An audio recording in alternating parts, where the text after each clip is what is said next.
Hello guys, এখন আমরা north Sikkim entry করে গেছি। এখন দাঁড়িয়েছি মাংনান নগর পঞ্চায়েত। এই মাংনানের একটা পেট্রোল পাম্প, নাম করা পেট্রোল পাম্প। তো এখানে আমরা দাঁড়িয়েছি, আমাদের পারমিটের কিছু কাজ বাকি আছে। পারমিটটা রিসিভ করবো আমরা, এরপর আবার বেরোবো। আর রাস্তাটা ছিল খুবই অ্যাডভেঞ্চারাস।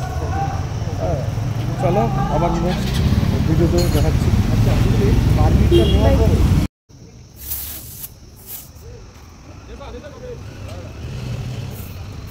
পেট্রোল পাম্পটার পাশেই আছে একটা কার সার্ভিসিং সেন্টার।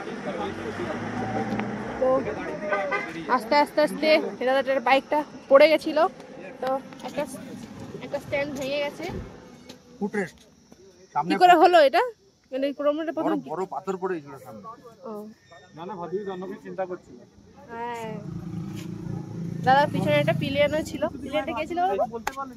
তো আমরা যখন এগোচ্ছিলাম, আমাদের পাশ থেকে একটা বাইকার টিম, ওরা রিটার্ন করছিল লাচুং থেকে মাংনানের দিকে। তো রাস্তাটা দেখতে পাচ্ছ পুরো কাদা হয়ে আছে খুব।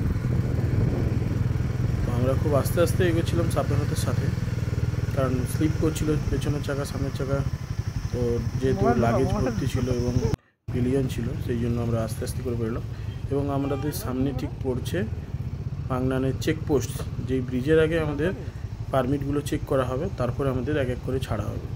তো সেই জন্য দেখতে পাচ্ছ অনেকটাই লাইন জাম হয়ে আছে, ট্রাফিক হয়ে আছে, কারণ এক এক করে গাড়ি চেক করছে, পারমিট চেক করছে। তো সেই জন্য